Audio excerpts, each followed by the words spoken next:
जय Hind. Non cooperation movement और खिलाफत आंदोलन के बारे में हम बात कर रहे थे। इससे पिछले वाले सेशन में हमने पढ़ा था एक तो लोगों ने किस तरीके से रिस्पॉन्ड किया, दूसरा हमने बात की थी गवर्नमेंट के रिएक्शन के बारे में, और फाइनली हमने देखा था कि इस मूवमेंट के लास्ट फेज में क्या क्या डेवलपमेंट्स हुए। आज अपना आखिरी सेशन है इस नॉन कोऑपरेशन मूवमेंट और खिलाफत आंदोलन का। अपन ने लास्ट सेशन में ये भी देखा था कि गांधी जी ने इस मूवमेंट को एकदम एब्रप्टली विड्रॉ कर लिया, ख़त्म कर दिया। उसके पीछे रीज़न था चौरी चौरा इंसिडेंट। इस चौरी चौरा इंसिडेंट के बारे में आज अपने को पढ़ना है। दूसरा हम बात करेंगे कि चौरी चौरा इंसिडेंट के अलावा और क्या रीजंस थे जिनकी वजह से गांधी जी ने इस मूवमेंट को विड्रॉ किया, और फाइनली हम मूवमेंट को इवेल्युएट करेंगे। इन सभी टॉपिक्स के बारे में आज अपने को पढ़ना है, बातचीत करनी है। देखो शुरू करते हैं। सबसे पहले हम पढ़ेंगे चौरी चौरा इंसिडेंट के बारे में। क्या था ये? चौरी चौरा एक गांव हुआ करता था, एक विलेज हुआ करता था। यूनाइटेड प्रोविंस की गोरखपुर डिस्ट्रिक्ट में एक गांव होता था चौरी चौरा, और चौरी चौरा में 5 फरवरी 1922 को एक बहुत हाई लेवल का वायलेंस हुआ। और कहानी क्या थी? कहानी बड़ी सिंपल थी कि इस गांव के कुछ लोग, इस गांव का एक ग्रुप लिकर सेल के अगेंस्ट में कैंपेन कर रहा था, हाई फूड प्राइसेस के अगेंस्ट में कैंपेन कर रहा था।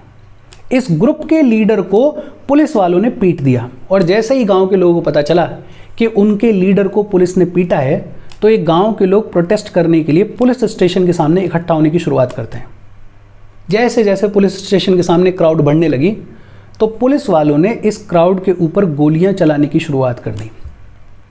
और जब पुलिस वालों ने गोलियां चलाई क्राउड के ऊपर, तो ये क्राउड एजिटेटेड हो गई, ये विलेजर्स रिबेलियस हो गए, और इस एजिटेटेड क्राउड ने पूरे के पूरे पुलिस स्टेशन को आग लगा दी।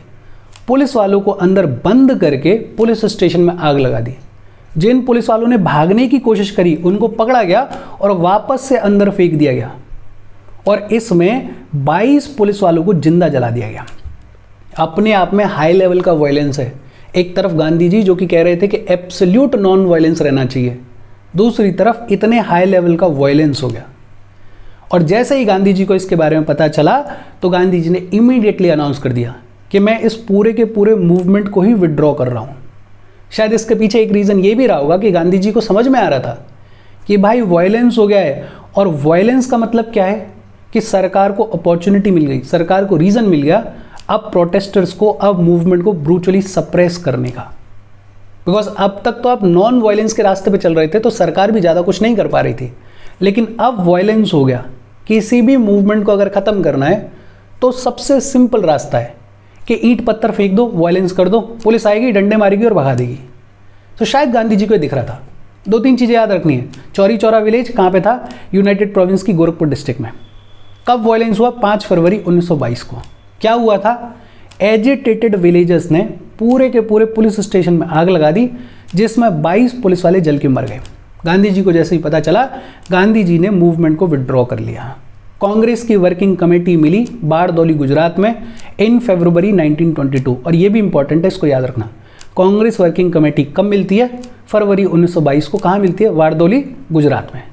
और इस कांग्रेस वर्किंग कमेटी ने डिसाइड किया कि जितनी भी ऐसी एक्टिविटीज़ हैं जिनके थ्रू कानून को तोड़ा जा रहा है, उनको स्टॉप किया जाएगा, और अब कांग्रेस फोकस करेगी कंस्ट्रक्टिव वर्क पे। जैसे खादी को पॉपुलराइज करने के लिए काम करेगी, नेशनल स्कूल्स को बिल्ड करने के लिए काम करेगी, हिंदू मुस्लिम यूनिटी को बिल्ड करने के लिए काम करेगी, और अनटचेबिलिटी को रिमूव करने के लिए कामकाज किया जाएगा। बट हाँ, ये एक एस्पेक्ट है। दूसरा एस्पेक्ट भी था। जैसे ही गांधी जी ने अनाउंस किया कि इस मूवमेंट को विड्रॉ किया जा रहा है, तो बहुत सारे नेशनलिस्ट लीडर्स जैसे CR दास, जैसे मोतीलाल नेहरू, जैसे सुभाष चंद्र बोस, जैसे जवाहरलाल नेहरू, ये परप्लेक्स थे, ये कंफ्यूज थे। इनको समझ नहीं आ रहा था कि गांधी जी ने अचानक से मूवमेंट को विड्रॉ क्यों कर लिया। इनको लग रहा था कि यार मूवमेंट इतना बढ़िया चल रहा था, हम लड़ाई लड़ रहे थे, सारे लोग यूनाइटेड थे, और पहली बार इतनी बड़ी यूनिटी बनी थी। तो एक छोटा सा चौरी चौरा इंसिडेंट, इसकी वजह से गांधी जी पूरे के पूरे मूवमेंट को विड्रॉ क्यों कर रहे हैं? बट शायद गांधी जी उससे आगे की चीज़ें सोच रहे थे। हालांकि मूवमेंट को विड्रॉ कर लिया गया। कांग्रेस वर्किंग कमेटी ने अपने बारदौली में बैठ के मीटिंग करी फरवरी 1922 को, और अनाउंस कर दिया कि जितनी भी ऐसी एक्टिविटीज़ हैं जिनके थ्रू लॉ को तोड़ा जा रहा है, उनको स्टॉप किया जाए, और अब कंस्ट्रक्टिव वर्क पे फोकस किया जाए।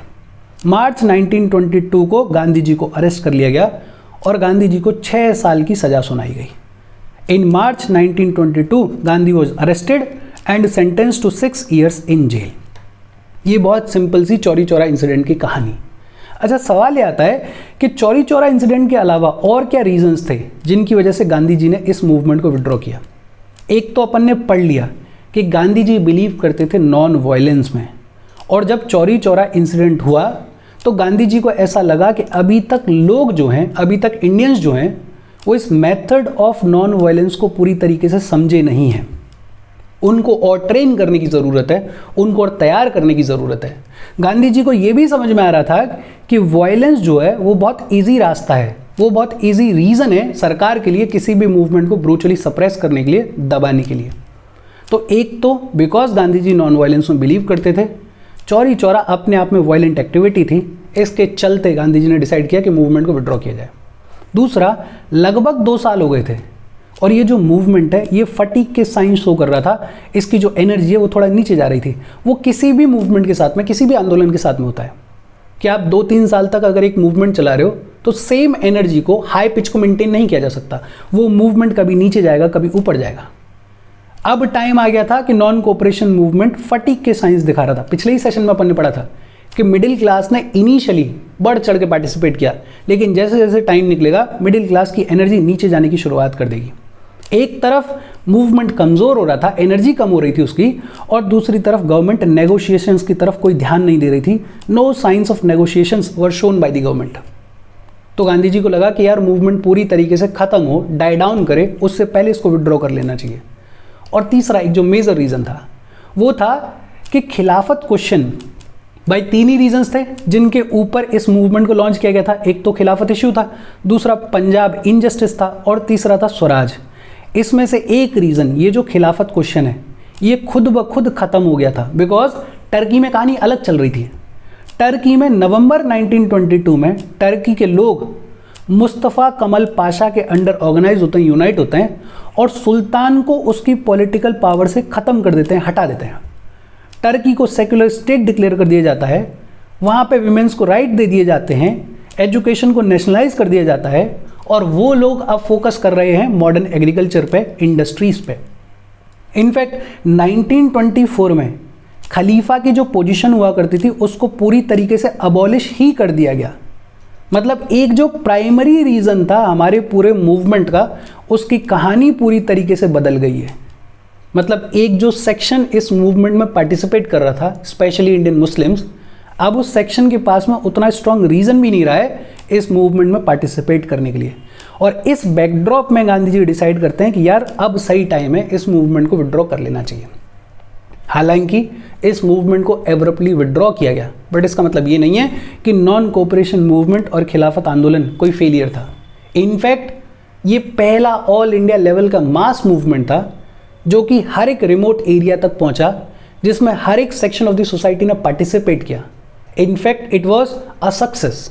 अगर इवेल्युएशन की बात करें तो इस मूवमेंट के थ्रू अर्बन मुस्लिम्स जो हैं वो नेशनल मूवमेंट के साथ जुड़ने की शुरुआत करते हैं, नेशनल मूवमेंट में पार्टिसिपेट करते हैं। But at the same time जब मुस्लिम्स नेशनल पॉलिटिक्स में आएंगे तो थोड़ा बहुत कम्युनलाइजेशन भी देखने को मिलेगा। क्यों देखने को मिलेगा? बिकॉज अर्बन मुस्लिम्स में पार्टिसिपेट तो करना शुरू कर दिया, मूवमेंट का हिस्सा तो बन गए, लेकिन लीडर्स ने सेक्युलर प्रिंसिपल्स को प्रमोट करने के लिए ट्रू सेंस में कामकाज नहीं किया था। अभी भी जो मुस्लिम्स आ रहे थे उनमें से ज़्यादातर क्यों आ रहे थे? बिकॉज खिलाफत इश्यू था इस मूवमेंट का हिस्सा। सारे तो नहीं, बिकॉज बहुत सारे मुस्लिम्स ऐसे भी थे जो कि नेशनलिस्ट थे, जिनका ये था कि हम देश के लिए लड़ रहे हैं। लेकिन एक तबका ऐसा भी था जो अभी भी सिर्फ खिलाफत इशू के चलते इस मूवमेंट में पार्टिसिपेट कर रहा था। और जब इन अर्बन मुस्लिम्स को स्पेस मिलेगा तो नेशनल पॉलिटिक्स, बट ऑब्वियसली बात है, थोड़ा बहुत कम्युनलाइज भी होगी। बट एक फ़ायदा और भी हो गया, एनसीएम क्योंकि पॉपुलर हुआ, इसकी वजह से ये जो नेशनलिस्ट सेंटिमेंट है ये कंट्री के हर एक कोने तक पहुंचा, रिमोट एरियाज तक पहुंचा, हर एक सेक्शन ऑफ द सोसाइटी तक पहुंचा। अपन ने देखा स्टूडेंट्स ने बढ़ चढ़ के पार्टिसिपेट किया, विमेन जिनको कोई हिस्सा नहीं मिलता था उन्होंने बढ़ चढ़ के पार्टिसिपेट किया, पीजेंट्स जिनको दबाया जाता था उन्होंने बढ़ चढ़ के पार्टिसिपेट किया, बिजनेसमैन जो कि बचते घूमते थे उन्होंने बढ़ चढ़ के पार्टिसिपेट किया। तो मतलब हर एक कॉर्नर तक नेशनलिस्ट सेंटिमेंट पहुंचा, हर एक कॉर्नर तक हमारी ये लड़ाई पहुंची। इनफैक्ट पॉपुलेशन के हर एक हिस्से को इस नॉन कोऑपरेशन मूवमेंट ने पॉलिटिसाइज किया। हालांकि non cooperation movement abruptly and हो जाएगा, लेकिन इसने लोगों को तैयार किया आगे की लड़ाई के लिए। आगे जितनी भी रिवॉल्यूशनरी एक्टिविटीज़ होंगी, आगे जितने भी गांधी जी के मूवमेंट्स होंगे, उन सब के लिए तगड़ा बेस तैयार किया इस नॉन कोऑपरेशन मूवमेंट ने। इस नॉन कोऑपरेशन मूवमेंट ने इंडियंस को तैयार किया लंबी लड़ाई लड़ने के लिए। और जो सबसे बढ़िया आउटकम था वो था कि कॉलोनियल रूल जो है वो दो मिथ्स के ऊपर चल रहा था। एक तो ये माना जाता था कि ये जो रूल है वो इंडियंस के इंटरेस्ट में है, और दूसरा ये माना जाता था कि ब्रिटिश रूलर्स को हराया नहीं जा सकता है, दे आर इनविंसिबल। ये जो पहला वाला था कि इंडियंस के इंटरेस्ट में रूल कर रहे हैं ब्रिटिशर्स, इसको तो ख़त्म किया मॉडरेट लीडर्स ने by their economic critique, by their economic criticism. इसके बारे में अपन ने पढ़ा हुआ है। और दूसरा ये जो मिथ था कि इस रूल को, इस ब्रिटिश गवर्नमेंट को हराया नहीं जा सकता, उसको बड़ा सक्सेसफुली चैलेंज किया मास सत्याग्रह ने, और लोगों को समझ में आया कि अगर हम यूनाइटेड हैं, अगर हम एक हैं, इकट्ठा हैं, तो बहुत इजीली इस सरकार को चैलेंज किया जा सकता है। और इस बैकड्रॉप में एक इंडियन सोसाइटी, पॉलिटिकल सोसाइटी तैयार होगी जो कि आगे जाके सिविल डिसोबीडियंस मूवमेंट करेगी, जो कि आगे जाके फाइनली 1947 में आज़ादी लेगी। आगे जो कुछ भी हुआ उसकी बातचीत अपन अगले वाले सेशंस में करेंगे।